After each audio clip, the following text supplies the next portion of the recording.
शादी में निभाई जाने वाली सबसे अजीबोगरीब परंपराएं। दोस्तों, क्या आप किसी ऐसी रस्म के बारे में जानते हैं जहां पर सुहाग रात के वक्त दूल्हा दुल्हन के अलावा दुल्हन की मां का भी साथ होना जरूरी है? या फिर क्या आप किसी ऐसी शादी के बारे में जानते हैं जिसमें शादी के बाद 3 दिनों तक दूल्हा दुल्हन को बिना टॉयलेट वाले रूम में बंद कर दिया जाता है? अगर नहीं, तब तो आप बिल्कुल सही वीडियो पर क्लिक करके आए हैं, क्योंकि हमारे भारत में तो भाई खाली जूता चुराई होती है, पर दुनिया भर की शादियों में एक से बढ़कर एक रस्में निभाई जाती हैं, जिनके बारे में सुनकर ही आपके पसीने छूट जाएंगे। पर हाँ, वीडियो को लास्ट तक जरूर देखिएगा, और चैनल को सब्सक्राइब नहीं किया है तो उसे भी सब्सक्राइब कर ले मेरे भाई।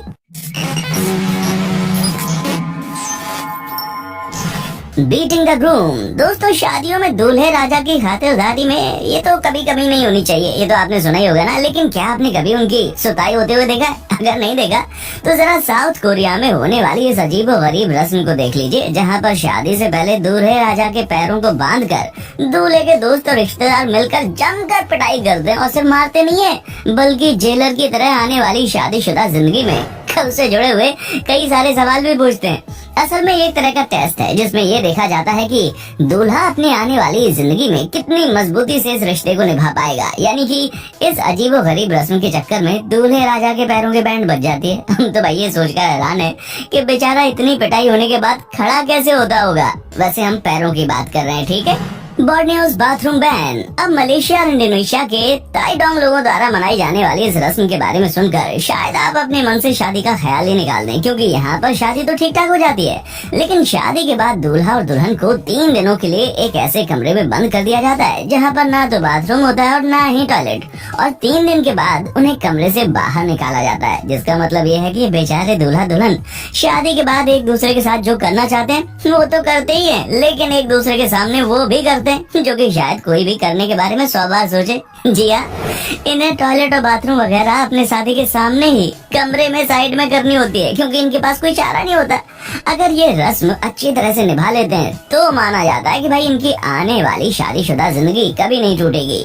यानी कि 3 दिनों तक इस तरह का रहना हो मतलब डाइवोर्स होने की फुल गारंटी है। Spitting ritual. दोस्तों, ऐसे अगर आप किसी के ऊपर थूकेंगे ना तो आपको गालियां देना शुरू कर देगा, और आपकी किस्मत खराब रही तो आपकी पिटाई भी हो सकती है। लेकिन केन्या में तो बाप खुद अपनी बेटी के ऊपर थूकता है। जी हाँ, यहाँ ऐसा माना जाता है जब शादी के बाद बेटी पिता का घर छोड़कर जाती है तो पिता उसके सिर पर थूकते हैं ताकि बेटी की जिंदगी में खूब सारी खुशियाँ आए। यहाँ तक कि केन्या के मसाई कबीले के लोग तो अपनी लड़की की शादी के वक्त उसका सिर भी गंजा कर देते हैं ताकि वो अपने आने वाले जीवन में खुशहाल जिंदगी जिए, जो कि बहुत ही ज्यादा अजीब है। अब भला बालों का खुशियों से क्या लेना देना, ये तो यही लोग जाने ना। आप बस हमें कमेंट करके इतना बताएं कि आपको किस तरह की शादी सबसे ज्यादा पसंद है, हिंदू, मुस्लिम, क्रिश्चियन या फिर कोई और। अपना जवाब हमें कमेंट सेक्शन में बताना ना भूलें। Elders watching the wedding night. Africa में मनाई जाने वाले इस शादी की रस्म के बारे में सुनकर भाई किसी के भी पसीने छूट जाएंगे, क्योंकि शादी की पहली रात यानी कि सुहाग रात में दूल्हा दुल्हन को फुल ऑन प्राइवेसी मिलती है ताकि वो अपने नए जीवन की शुरुआत कर सके। लेकिन ना बाबा ना, केन्या में ऐसा नहीं होता।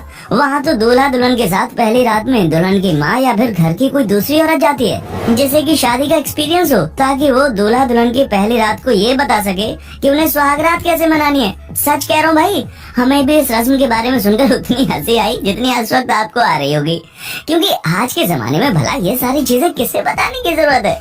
आजकल के बच्चे तो इन सब चीजों के बारे में पहले से पता रखते हैं, लेकिन अफ्रीका में इस रस्म को आज भी मनाया जाता है। हम तो भाई बेचारे दूल्हा दुल्हन का सोच रहे हैं जिन्हें प्राइवेट में करने वाली चीज सबके सामने करनी पड़ती है। Smashing dishes. दोस्तों, वैसे तो जर्मनी के लोग काफी साफ सुथरे होते हैं, लेकिन जब मौका शादी का होता है ना तो इनके अंदर की जो गंद निकलती है ना भाई, ओहो क्या ही बताएं। जहाँ शादी से एक दिन पहले यहाँ एक अजीब और गरीब किस्म की रस्म निभाई जाती है, जिसमें दूल्हा दुल्हन के परिवार वाले और दोस्त मिलकर बर्तन तोड़ते हैं और फिर होने वाले दूल्हा दुल्हन को मिलकर इस गंदगी की सफाई करनी पड़ती है, ठीक वैसे ही जैसे वो शादी के बाद अपनी हर प्रॉब्लम को साथ मिलकर सॉल्व करेंगे। Marrying a tree. जब हम दुनिया भर में मनाई जाने वाली अतरंगी शादी की रस्मों के बारे में आपको बता रहे हैं तो भला हम हमारे भारत को कैसे पीछे छोड़ सकते हैं। यहाँ पर तो जूते चढ़ाई से लेकर दूल्हे की नाक पकड़कर उसके स्वागत करने तक एक से बढ़कर एक अजीबोगरीब रस्में होती हैं, लेकिन जो सबसे अतरंगी रस्म होती है ना वो है पेड़ से शादी करना। जब कोई मांगलिक होता है तो ऐसा कहा जाता है कि शादी के बाद कुछ ही समय में उसके साथी की मौत हो जाती है। ऐसे में मंगल दोष को हटाने के लिए पेड़ से शादी करा दी जाती है, ताकि अगर कुछ होना हो तो पेड़ का हो। और जब पेड़ से शादी हो जाती है तब जाकर लड़के और लड़के की शादी होती है, ताकि किसी को कोई नुकसान ना हो। वैसे दोस्तों, क्या आपको वाकई में लगता है कि पेड़ से शादी करने के बाद मंगल दोष कट जाता है? इसके बारे में हमें अपनी राय कमेंट सेक्शन में आकर बताना ना भूलें।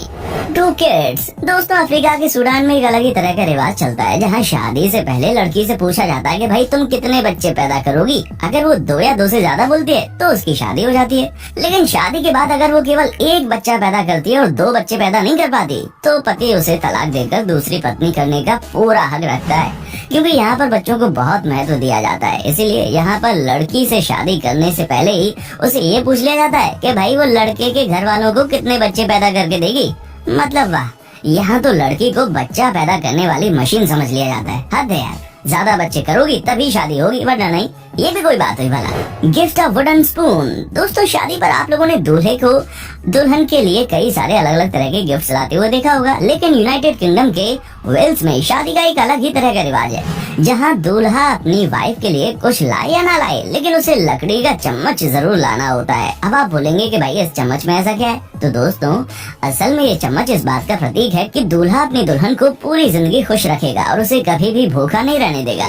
Crying ritual. दोस्तों, वैसे तो चाइना में कई सारी अतरंगी चीजें होती हैं। अतरंगी चीजों में से एक है दुल्हन का रोना। जी हाँ, हमारे भारत में तो दुल्हन माँ बाप से दूर जाने के गम में रोती है, लेकिन चाइना में अगर दुल्हन को रोना आ जाए तो उसे रोना ही पड़ता है, क्योंकि वहाँ का रिवाज है। और सिर्फ दुल्हन ही नहीं, बल्कि शादी के 1 हफ्ता पहले से ही दुल्हन के परिवार वालों को भी दिन में 1 घंटा रोना पड़ता है, ताकि लड़की को आगे आने वाली जिंदगी में कभी रोना ना पड़े और उसकी जिंदगी हमेशा खुशियों से भरी रहे। तो दोस्तों, आज के लिए बस इतना ही। उम्मीद है आपको हमारी आज की ये वीडियो काफी पसंद